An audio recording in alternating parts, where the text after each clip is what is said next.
Nagesh Karajgi orchid school तथा परिवार की तरफ से मैं सुसलादी आपका आज की इस तासिका में सहर्ष स्वागत करती हूँ।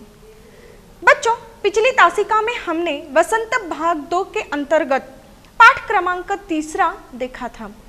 इस पाठ का नाम था हिमालय की बेटियां और इस पाठ के लेखक जो थे उनका नाम था नागार्जुन जी। बच्चों, थोड़ा सा हम पुनराध्याय करते हैं कि पिछली तासिका में हमने क्या देखा था। पाठ के आगे बढ़ने से पहले पिछली तासिका में हमने यह देखा था बच्चों कि यह जो पाठ है हिमालय की बेटियां, इस पाठ में हिमालय से निकलने वाली जो नदियां हैं उन नदियों के बारे में लेखक ने बताया है। हिमालय की शिराओं से निकलती हुई वे यानी कि नदियां कैसे अपना रूप परिवर्तित करती हैं, यही लेखक ने क्या किया है, इस पाठ के द्वारा हमें दर्शाने का प्रयास किया है। इसके बाद लेखक की जो भावना है इन नदियों को लेकर वह किस प्रकार से थी, यह हमने देखा था। बच्चों, यह देखते समय हमने यह देखा था कि लेखक जब दूर से हिमालय की गोद से निकलती हुई नदियों को देखता था तो वे उसे बहुत सुंदर प्रतीत होती थी। उनका स्वरूप एकदम गंभीर, शांत और अपने आप में मस्त दिखाई देता था। वे एक प्रकार से शिष्ट महिला की भांति दिखाई देती थी। लेखक के मन में उनके प्रति बहुत आदर और श्रद्धा का भाव था। जब वह उनमें डुबकियां लगाता है तो उन्हें ऐसा प्रतीत होता है जैसे कि वह माँ, दादी, मौसी, मामी इनकी गोद में खेल रहे हों। अर्थात नदियों के साथ लेखक की जो आत्मीय भावना है वह किस प्रकार से जुड़ी हुई है, यह हमने देखा था। इसके आगे बच्चों हमने यह देखा था कि यह जो नदियां हैं उनकी जो सुंदरता है उस सुंदरता से लेखक किस प्रकार से प्रभावित हुए थे। बहुत वर्षों तक लेखक ने नदियों को काफी दूर से ही देखा था, लेकिन एक बार वह हिमालय की काफी चढ़ाई चढ़ा तो उसे नदियों का बदलता हुआ जो रूप है वह आकर्षक रूप देखने का अवसर प्राप्त होता है। उस रूप को देखकर लेखक बहुत हैरान हो जाते हैं। पर्वतों के मध्य तो गंगा, यमुना, सतलुज कितनी दुबली पतली दिखाई देती हैं, लेकिन समतल धरा पर यानी कि जब मैदान पर वह पहुंचती है तो उनका जो रूप है वह विशाल रूप में परिवर्तित हो जाता है या बदल जाता है। इन नदियों का उछलना, कूदना, खिलखिलाना, उनकी भाव भंगिमाएं बनाना और उल्लास सब समाप्त हो जाता है, ऐसा लेखक ने कहा। इसका तात्पर्य या इसका अर्थ यह है, लेखक यह कहना चाहता है कि जब नदियां पहाड़ों से निकलती हैं तो जल की धाराओं के रूप में तेजी से बहकर वह खूब शोर करने लगती हैं। अनेक स्वरूप बदलकर उत्साह से परिपूर्ण आगे बढ़ती हैं। वे बिल्कुल एक अल्लड़ बाला की भांति प्रतीत होती है, लेकिन मैदानों में आते ही विशाल और शांत रूप में वह क्या करने लगती है, बहने लगती है। उस समय लेखक को लगता है कि कोई सुंदर कन्या या काली भी इतना आकर्षित नहीं करती जितना यह हिमालय की बेटियां यानी कि यह हिमालय में उगम पाने वाली नदियां आकर्षित करती है। आगे चलकर हमने यह देखा था बच्चों कि लेखक को एक बात समझ में नहीं आती है या लेखक इस बात को समझ नहीं पाते हैं कि निरंतर शांत स्वरूप में आगे बढ़ती जो नदियां हैं उनका लक्ष्य क्या है। ये किससे मिलने की चाह में आगे की ओर बढ़ती जा रही है। बच्चों, पिछली तासिका में हमने यहां तक देखा था। आज हम पाठ के आगे की ओर बढ़ते हैं। तो बच्चों देखो, लेखक जो है उनको एक बात यह समझ में नहीं आती है कि यह जो नदियां हैं, यह नदियां निरंतर क्या करती हैं, शांत स्वरूप में बहने लगती हैं और बहते हुए वह आगे की ओर बढ़ती है, प्रवाहित होती है। परंतु इनका जो ध्येय है, लक्ष्य यानी कि इनका जो ध्येय है वह ध्येय क्या है, यह लेखक को समझ में नहीं आता है। लेखक यह बताते हैं कि यह जो नदियां हैं यह प्रवाहित होकर आगे की ओर बढ़ रही हैं, लेकिन किससे मिलने की चाह में यह आगे की ओर बढ़ती जा रही है, यह बात लेखक को नहीं समझ में आता। लेखक आगे चलकर यह बताता है कि इनके मन में किसके प्रति प्रेम भावना है या किससे मिलने की चाह है कि यह क्या कर रही है, निरंतर आगे ही बढ़ती जा रही है। लेखक यह बताते हैं कि अपार प्रेम करने वाले जो इनके पिता है, इनके पिता जो है यानी कि जो हिमालय है, जो इन नदियों से अपार प्रेम कर रहे हैं, वह जो हिमालय है, इस हिमालय को छोड़कर यह जो नदियां हैं वह निरंतर प्रवाहित होते हुए आगे की ओर बढ़ती जा रही है, परंतु यह किसका प्रेम पाना चाहती है, यह बात लेखक को समझ में नहीं आती है। जिस प्रकार से एक बेटी होती है जो ससुराल जाने के समय मायके की हर चीज जिसे वह अत्यंत प्रेम करती है, उसे वह क्या करती है, मायके में ही छोड़कर चली जाती है। देखिए लेखक ने कितना सुंदर उदाहरण यहाँ पर दिया है। लेखक ने एक बेटी का उदाहरण दिया है जो ससुराल जा रही है। जो पिता और पुत्री का प्रेम है वह लेखक ने बताया है कि एक पिता को छोड़कर यह बेटी जो है उसकी यानी कि जो नदियां हैं, पिता यानी कि हिमालय और बेटी यानी कि जो प्रवाहित होने वाली नदियां हैं, यह नदियां यह अपने पिता को यानी कि नदी हिमालय में उगम पाती है, वह वहां पर स्थित नहीं है, वह आगे प्रवाहित होते हुए बढ़ रही है। तो वह अपने पिता को जो उसे अपार प्रेम करता है, जो उसे अपार स्नेह करता है, ऐसे पिता को छोड़कर वह आगे प्रवाहित हो रही है। परंतु वह क्यों हो रही है? लेखक का मानना है कि अपने पिता को छोड़कर नदी को किसी के प्रेम की चाह में आगे नहीं बढ़ना चाहिए। वह क्यों बढ़ रही है, यह बात लेखक समझ में नहीं पा रहा है। इसलिए लेखक एक ससुराल जाने वाली बेटी का अत्यंत सुंदर उदाहरण हमें यहाँ दे रहे हैं। वह कहते हैं कि जिस प्रकार जो बेटियां होती हैं, जब उनका विवाह तय हो जाता है, उनकी शादी हो रही है, उस समय वह अपना मायका छोड़कर ससुराल जाती है। परंतु जब वह अपना मायका छोड़ती हैं और ससुराल की ओर जा रही है, उस वक्त वह क्या करती हैं कि उससे जो मायके की हर चीज अत्यंत प्रिय है, हर चीज से उसे जो लगाव है, वह हर चीज वह क्या करती है, खुशी खुशी अपने मायके ही छोड़कर चली जाती है। उन सारी चीजों को समेटकर वह अपने साथ अपने ससुराल लेकर नहीं जाती है कि हाँ ये चीज मुझे काफी पसंद है तो उसे लेकर मैं अपने ससुराल जाऊंगी। ऐसा नहीं होता है। अत्यंत प्रिय होने के बावजूद भी वह लड़की या वह बेटियां क्या करती हैं, अपनी हर चीज जो उन्हें अत्यंत प्रिय होती है वह अपने मायके में ही छोड़ती है और ससुराल चली जाती है। ठीक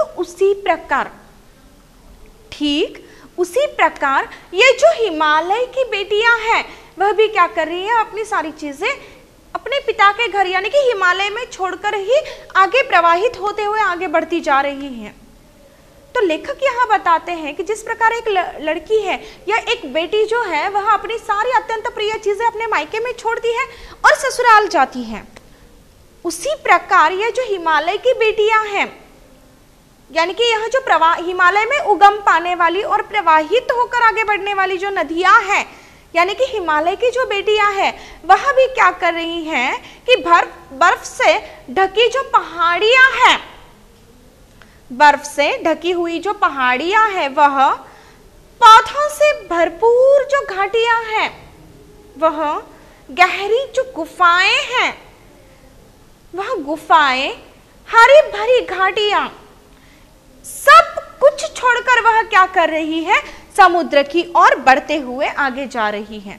देखिए लेखक ने कितने साधारण उदाहरण में कितना सुंदर शब्दों में हमें यह बताया है कि जिस प्रकार एक बेटी जो है मायके में सारी चीजें छोड़ती है और ससुराल में जाती है, जाते समय वह अपने साथ कुछ नहीं लेके जाती, उसी प्रकार यह जो हिमालय की बेटियां हैं यानी कि हिमालय में उगम पाने वाली जो नदियां हैं वह जब अपने पिता को छोड़कर आगे प्रवाहित हो रही है तो वह अपनी जो अत्यंत प्रिय चीजें हैं या उन्हें जो सबसे ज्यादा प्रिय है वह यानी कि बर्फ से ढकी जो पहाड़ियां हैं वह है, पौधों से भरपूर घाटियां, गहरी गुफाएं, हरी भरी घाटियां, ये सब कुछ छोड़कर वह क्या कर रही है, हिमालय को छोड़कर इन सारी चीजों को छोड़कर वह क्या कर रही है, समुद्र की ओर आगे बढ़ती जा रही है। कुछ आगे बढ़कर अब देखिए, यह सारा तो इन्होंने पीछे छोड़ा है, इन्होंने यानी कि किसने, इन नदियों ने सारा यह पीछे छोड़ा है, और पीछे छोड़कर वह क्या कर रही है, समुद्र से मिलन की चाह में वह आगे की ओर प्रवाहित होते हुए जा रही है।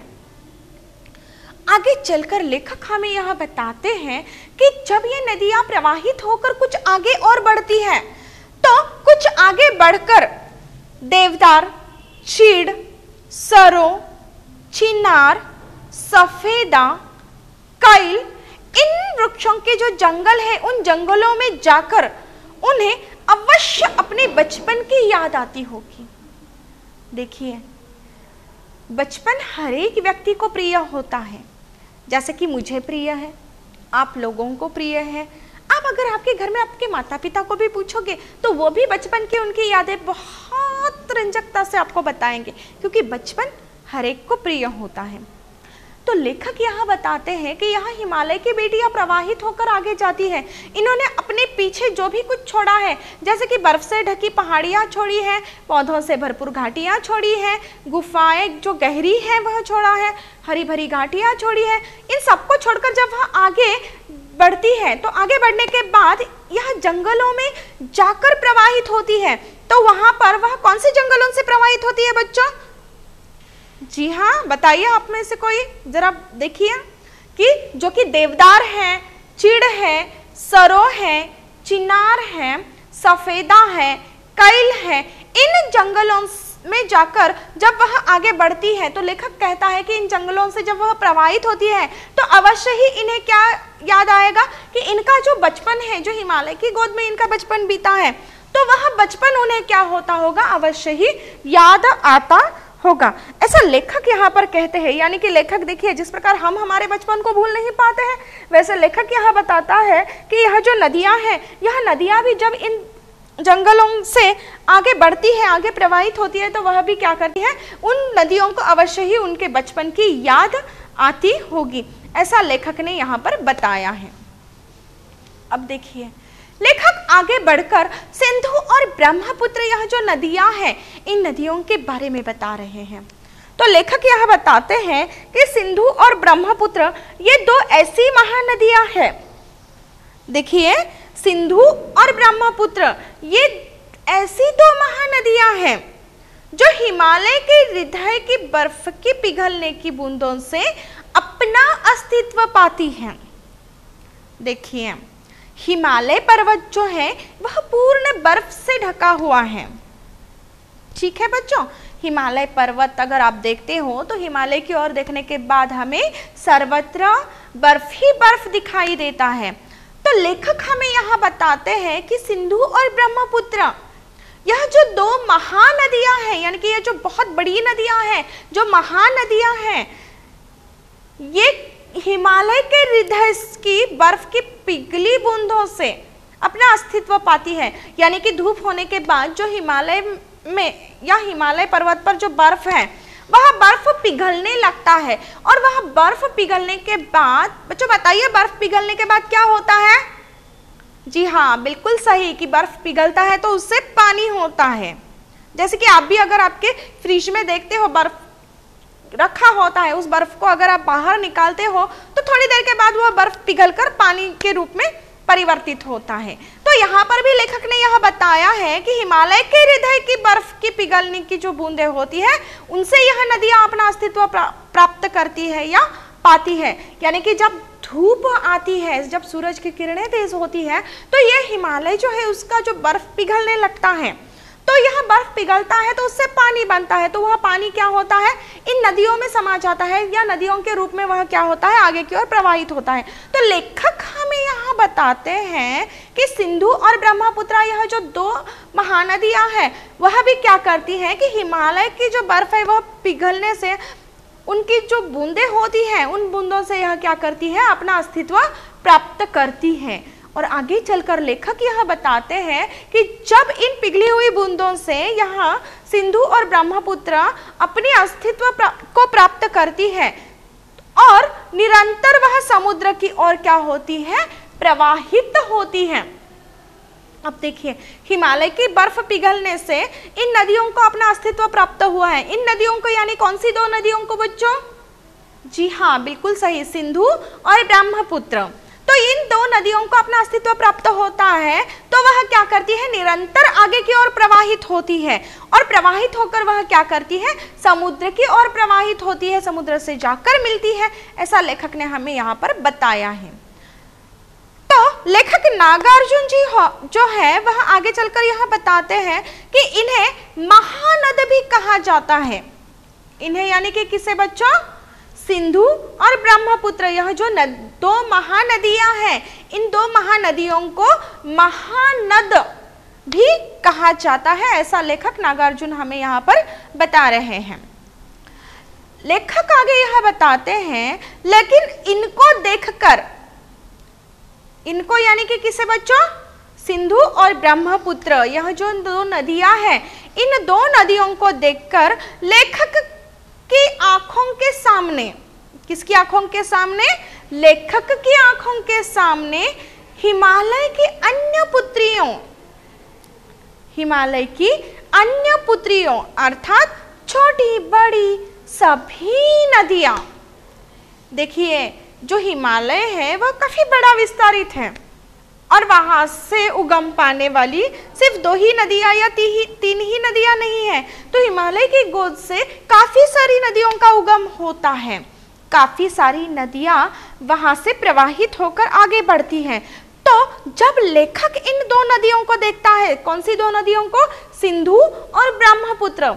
जब इन दो नदियों को देखता है तो लेखक को अन्य जो हिमालय की पुत्रियां हैं, यानी कि हिमालय से प्रवाहित होने वाली या हिमालय में उगम पाने वाली जो अन्य जो नदियां हैं, अर्थात छोटी बड़ी जो सारी नदियां हैं, जैसे कि उनके नाम भी लेखक ने यहाँ पर बताए हैं। देखिए, लेखक ने उन नदियों के नाम यहाँ पर बताए हैं। रावी है, सतलुज है, व्यास है, चिनाब, झेलम, काबुल, कपिशा, गंगा, यमुना, सरयू, गंडक, कोसी आदि का सुंदर स्वरूप भी लेखक के सामने छाने लगता है।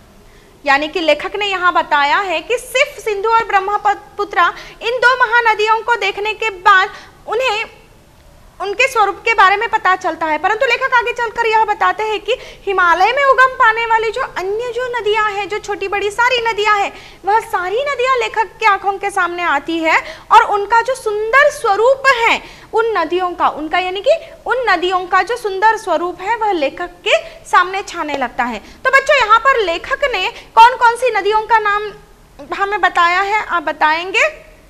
जी हाँ, लेखक ने यहाँ पर क्या किया है कि हिमालय की जो अन्य पुत्रियां हैं, यानी कि हिमालय में उगम पाने वाली जो अन्य छोटी बड़ी नदियां हैं, उनके नाम यहाँ पर क्या किए हैं, हमें बताए हैं, जो कि उनमें इन नदियों का प्रामुख्य रूप से समावेश लेखक ने किया है या हमें बताया है कि रावी है, सतलुज है, व्यास है, चेनाब है, झेलम है, काबुल है, कपिशा है, गंगा है, यमुना है, सरयू है, गंडक है, कोसी है।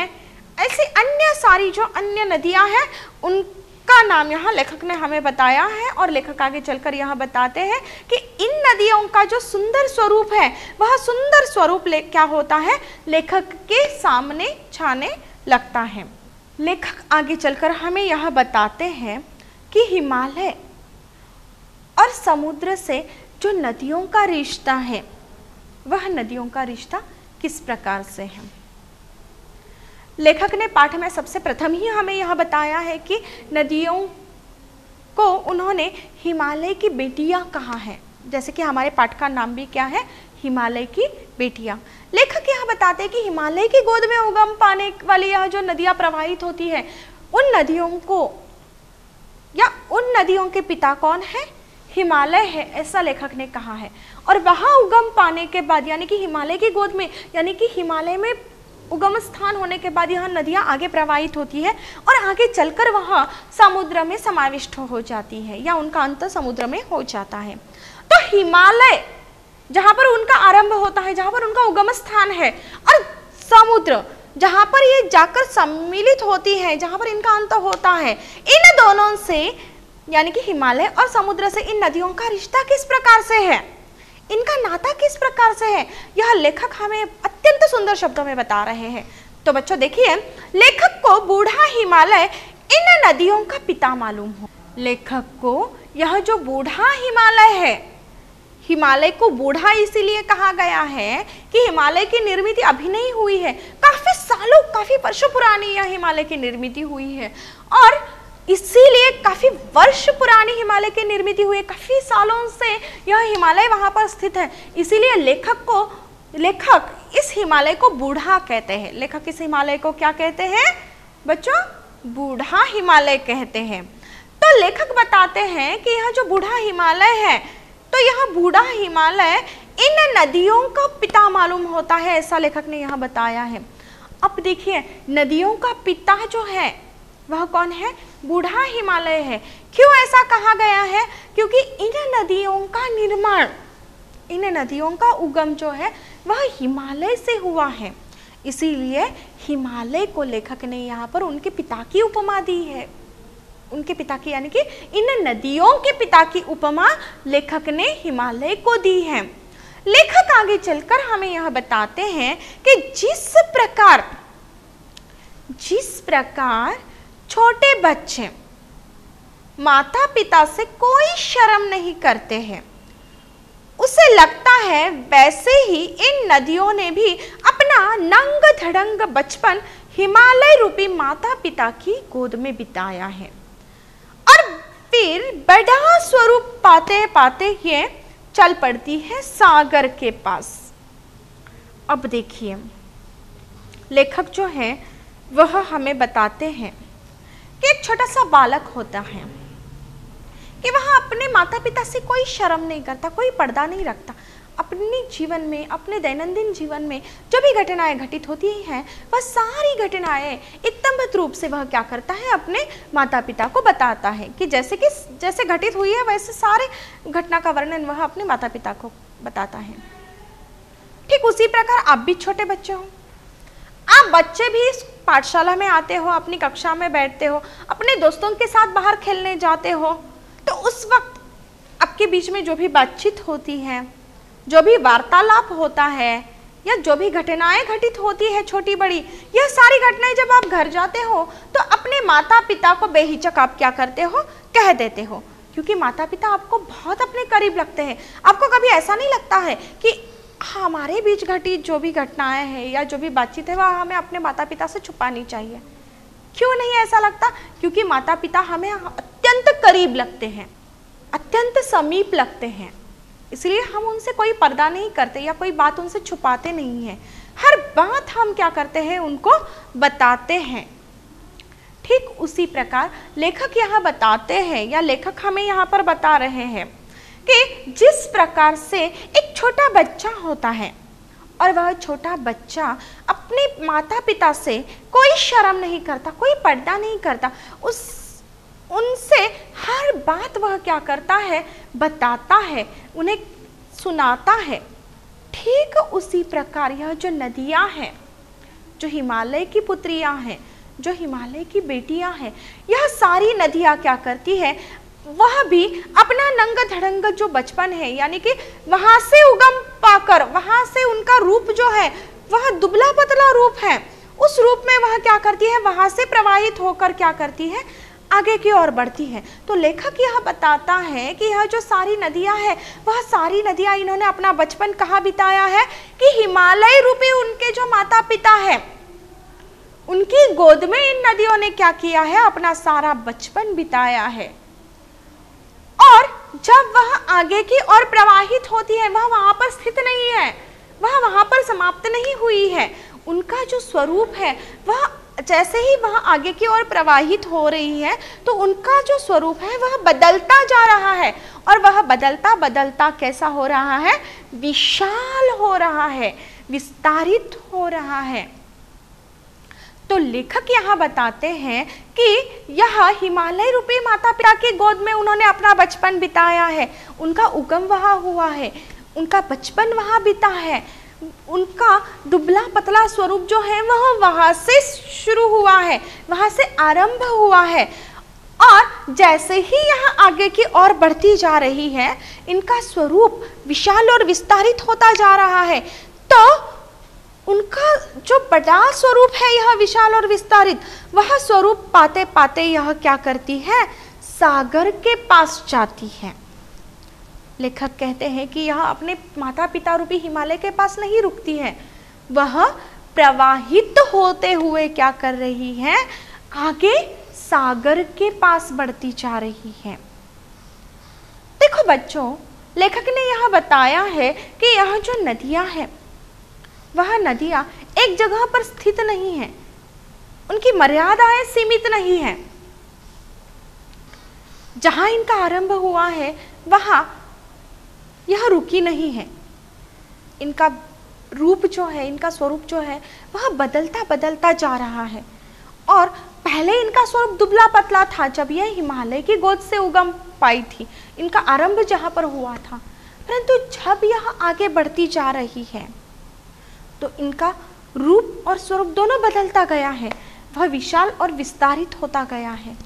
और अपने माता पिता के गोद में इन्होंने अपना बचपन बिताया है, उन सारी यादों को वह वहीं पर छोड़ा है, उन्होंने उन सारी घटनाओं को वहीं पर छोड़ा है उन्होंने यानी कि इन नदियों ने जो हिमालय की गोद में उगम पाकर आगे प्रवाहित हो रही है। और यह आगे आगे बढ़ते हुए, अपना रूप स्वरूप बदलते हुए, वह किसके पास चली जा रही है, सागर के पास जा रही है। सागर में विलीन होने के लिए वह आगे प्रवाहित हो रही है, सागर में समाविष्ट होने के लिए यह नदियां आगे की ओर प्रवाहित हो रही हैं, ऐसा लेखक हमें बता रहे हैं। आगे चलकर लेखक हमें यह बताते हैं, लेखक ऐसा सोचते हैं कि सागर जो है, सागर को दामाद और हिमालय को ससुर की उपमा लेखक ने यहाँ दी है। अब देखिए, हमारे जो पारिवारिक रिश्ते हैं, इन पारिवारिक रिश्तों को लेकर लेखक ने हिमालय तथा जो समुद्र है, जो सागर है, इनमें भी एक पारिवारिक रिश्ता यहाँ पर निर्माण किया है लेखक ने जैसे पहले उदाहरण दिया कि यह जो बेटी है जो अपने मायके को छोड़कर ससुराल में जाती है, अपनी सारी प्रिय चीज़ों को, अपनी सारी प्रिय वस्तुओं को छोड़कर वह मायके में ससुराल की ओर आगे बढ़ती हैं। और जब वह ससुराल की ओर आगे बढ़ती हैं तो वह कुछ न अपने साथ लेकर नहीं जाती हैं। तो यही जो रिश्ता है वह लेखक ने यहाँ कितने सुंदर शब्दों में बताया है, कितनी भावनिकता से हमें बताया है कि यहाँ जो हिमालय की बेटियां हैं वह हिमालय को छोड़कर आगे बढ़ती है और सागर में जाकर विलीन होती है। लेखक यहाँ बताते हैं कि हिमालय जो है वह नदियों का पिता है, जो आगे चलकर यह जो सागर है उसके लिए ससुर हो गए हैं। और जो सागर है, सागर को यहाँ लेखक ने क्या की है, दामाद की उपमा दी है। किसकी उपमा दी है, दामाद की उपमा दी है। तो देखिए, जो पारिवारिक रिश्ते हैं, यह पारिवारिक रिश्ते लेखक ने यहाँ भी बताए हैं कि ऐसा सोचते ही लेखक को ऐसा लगता है कि सागर जो है यानी कि जो समंदर है वह दामाद लगता है और हिमालय जो है वह लेखक को ससुर लगता है। यानी कि हिमालय ने अपनी बेटियां सागर के हाथों में सौंपी है, ऐसा लेखक यहाँ बता रहे हैं। नदियां प्रवाहित होकर आगे सागर में जाकर समाविष्ट होती है या सम्मिलित होती है। सागर में जब वह विलीन होती है तो इस बात को लेखक ने यहाँ कितनी सुंदर कल्पना में बताया है कि जो हिमालय है यानी कि हिमालय से उगम पाने वाली जो नदियां हैं, यानी कि हिमालय ने अपनी जो बेटियां हैं, नदी रूपी जो उनकी बेटी है, उस नदी रूपी बेटी को इन्होंने अपने दामाद के हाथों यानी कि जो सागर है उस सागर के हाथों, समंदर के हाथों क्या किया है, अपनी बेटी को सौंपा है। कितनी सुंदर कल्पना यहाँ लेखक ने की है। देखिए, लेखक बताते हैं कि अपनी बेटी का हाथ जिस प्रकार उसके विवाह के समय एक पिता अपने दामाद के हाथों सौंपता है कि उसकी रक्षा उसे करनी है, ठीक उसी प्रकार यहाँ पर हिमालय ने क्या किया है, अपनी जो बेटी है यानी कि यह जो सारी नदियाँ हैं जो आगे चलकर समुद्र में सम्मिलित होती है, विलीन होती है, तो उन नदियों का हाथ इन्होंने क्या किया है, सागर के हाथों में सौंपा है। बच्चों, आज की इस तासिका में हम यहीं पे रुकते हैं। आशा करती हूँ आज का जो पाठ है, मैंने जो आपको पढ़ाया है, वह आपको समझ में आया होगा। धन्यवाद एवं शुभ दिन।